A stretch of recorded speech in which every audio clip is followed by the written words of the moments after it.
ধন্যবাদ স্যাৰ। আজিৰ এই অনুষ্ঠানলৈ আপোনালোক সকলোকে আমন্ত্ৰণ জনাইছো।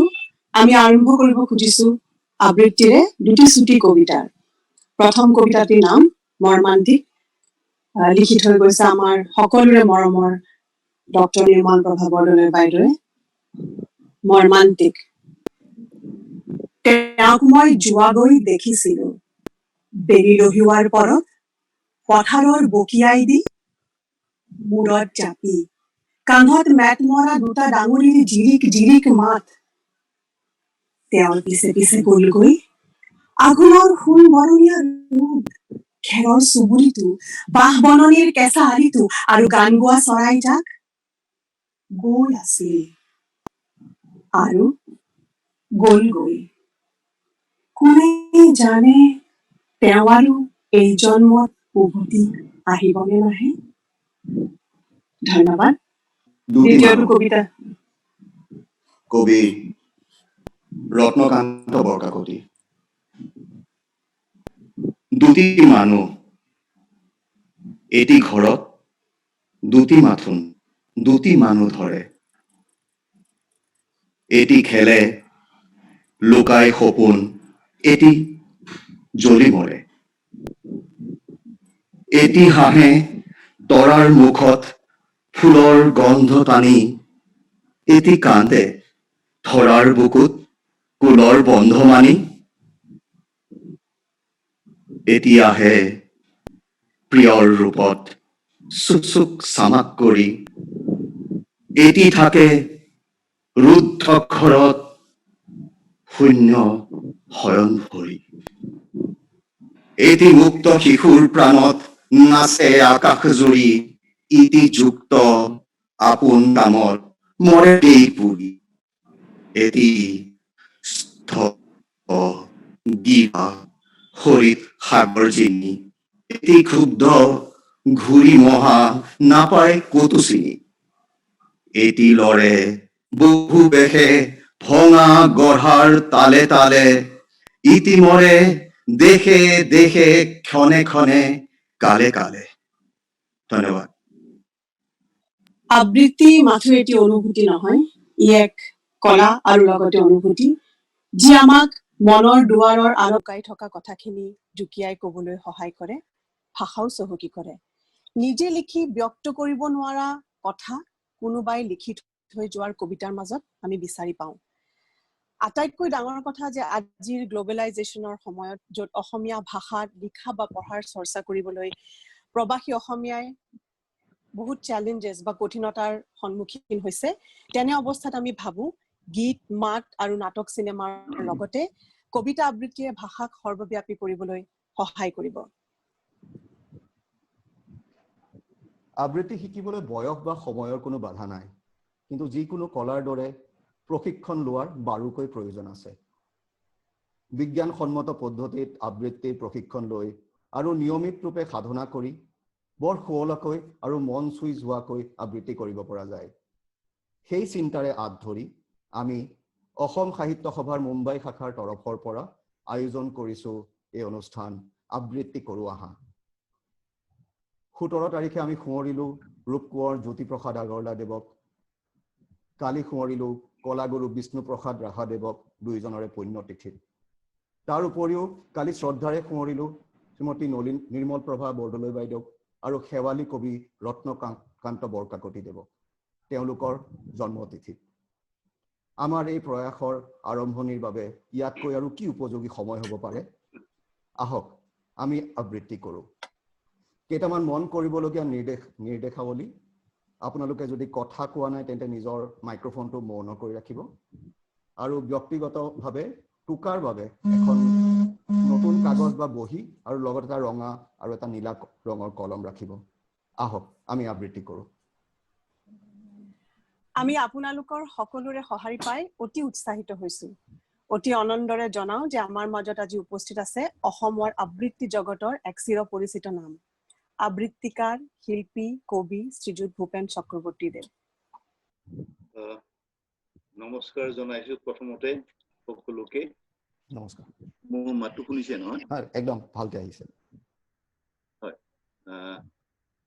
জয় জয়তে মই চিৰস্নেহী ভাষা জননীক প্ৰণাম জনাইছো। অসম সাহিত্য সভাৰ সভাপতি শ্ৰদ্ধেয় পুলক শইকীয়া ডাঙৰীয়াক মই শ্ৰদ্ধা জ্ঞাপন কৰিছো। তেখেতৰ উৎসাহতে আৰু অনুপ্ৰেৰণাত এই অনুষ্ঠানবিলাক এতিয়া গোটেই ভাৰততে, অকল ভাৰততে নহয়, য'ত য'ত অসমীয়া মানুহ আছে সকলোৱে খুব আগ্ৰহেৰে নিজে নিজে কাম কৰিবলৈ আৰম্ভ কৰিছে ভাষা জননীৰ কাৰণে। গতিকে মই অসম সাহিত্য সভাক শ্ৰদ্ধা জ্ঞাপন কৰিছো এই কামটোৰ কাৰণে।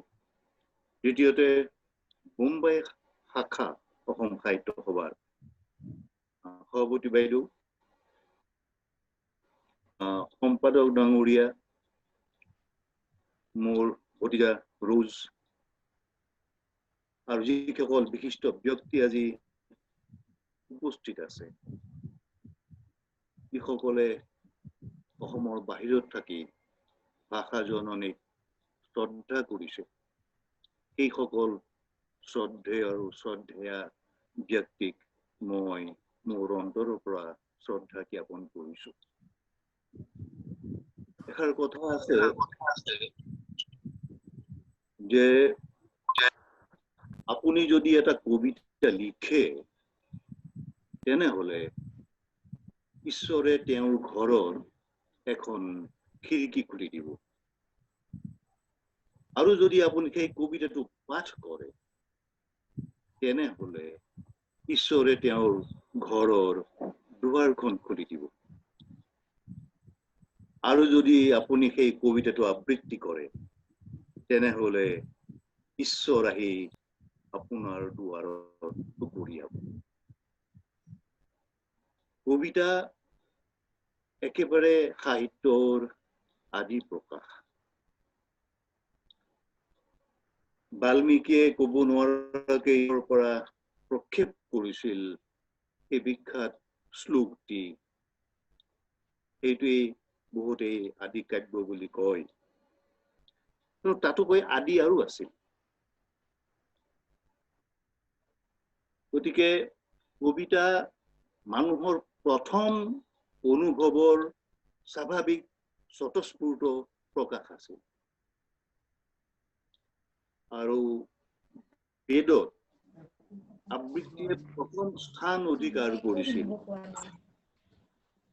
এইকাৰণে শাস্ত্ৰত কৈছে যে আবৃত্তি সৰ্বশাস্ত্ৰানাং বোধাদপি গৰীয়সী।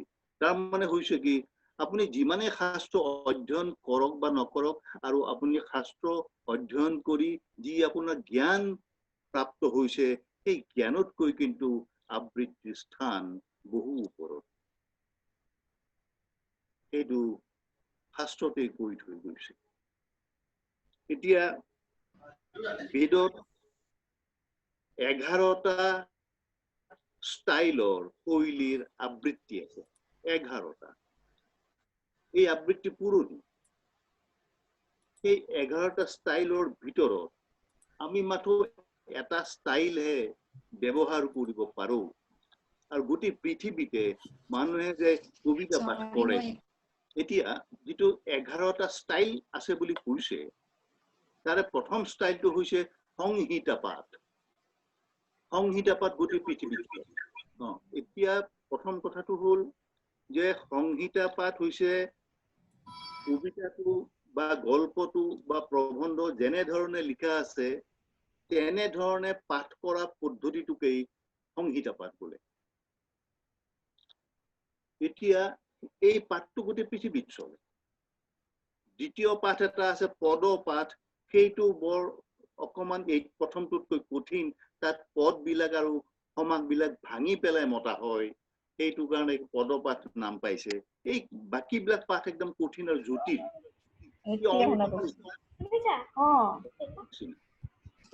ফৰ্মুলাত পেলাই পেলাই মাতিব লাগে, সেইটো আমাৰ আজিৰ আলোচনাৰ বিষয় নহয়। এতিয়া আমি আলোচনা কৰিম যে অসমীয়া ভাষাত প্ৰথম আবৃত্তি কৰিব যিসকলে বিচাৰে, প্ৰথম কোনটো কথা শিকিব লাগিব, কোনটো কথাৰ ওপৰত গুৰুত্ব দিব লাগিব, কিয়নো পাঠ আৰু আবৃত্তি একে নহয়। পাঠৰ মাজত আবৃত্তিৰ মাজত গুণগত পাৰ্থক্য আছে, কিন্তু ইটোৰ সিটোৰ ওচৰৰ একদম ওচৰৰ চুবুৰীয়া। পাঠ, আবৃত্তি, নাটক, গান, ভাওনা, এই পাঁচোটা বস্তু ইটোৰ লগত সিটোৰ সম্পৰ্ক আছে। ইটোৱে সিটোক সৌন্দৰ্য প্ৰদান কৰে, সৌন্দৰ্য প্ৰদান কৰে।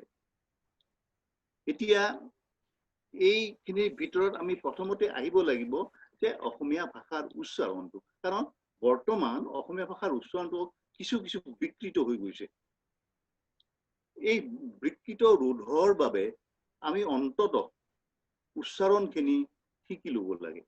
তাৰে বহু উচ্চাৰণ আমি নিজে শুদ্ধকে কৰোৱেই, কিন্তু কিছুমান বিশেষ শব্দ আছে যিবোৰ শব্দৰ উচ্চাৰণ লিখোতে বেলেগ আৰু উচ্চাৰণ কৰোতে বেলেগ।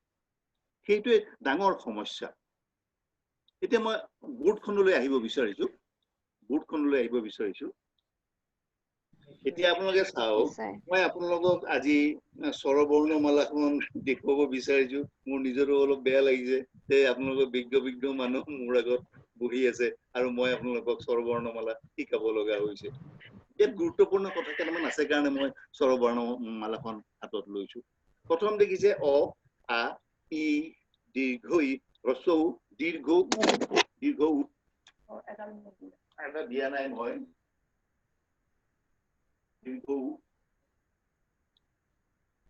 দীৰ্ঘ উ, তাৰপিছত আছে ৰি, তাৰপিছত এটা বৰ্ণ আছে দীৰ্ঘ ৰি দেই, সেইটো দীৰ্ঘ ৰি। তাৰ পিছত আছে ন এটা, সেইটো ন হৈছে লি, আৰু তাৰপিছত দুটা ন একেলগে আছে ওপৰা ওপৰি গৈ, সেইটো হৈছে দীৰ্ঘ লি। আৰু তলত আপুনি চাওকচোন, এ, ঐ, ও, এতিয়া কথাটো হ'ল কি, এইকেইটা আচলতে বৰ্ণ, কিন্তু এই বৰ্ণবিলাকৰ মাজত ধ্বনি লুকাই আছে। ধ্বনি বুলি কওঁ, ধ্বনি লুকাই আছে। সেই ধ্বনি কেইটাহে মূল আমাৰ ভাষাটোৰ চালিকা শক্তি। এতিয়া আমি যেতিয়া উচ্চাৰণ কৰিছো অ, এইটো অৰিজিনেল মূল ধ্বনি, ইয়াত হেৰফেৰ নাই। অ, আ, হ্ৰস্ব ই, দীৰ্ঘ ই, হ্ৰস্ব ইটো আছে, দীৰ্ঘ ইটো মূল ধ্বনি নহয়, কাৰণ ই হ্ৰস্ব ইৰ পৰা জন্ম হৈছে দীৰ্ঘ ই। গতিকে আমাৰ পণ্ডিতসকলে দীৰ্ঘ ইটো মূল ধ্বনি বুলি কোৱা নাই। সেইকাৰণে মই এইটো কাটি পেলাম, এইটো নাই। তাৰপিছত হ্ৰস্ব উ, সেইটো এটা মূল ধ্বনি, কিন্তু দীৰ্ঘ উটো হ্ৰস্ব উৰ পৰা জন্ম হৈছে, গতিকে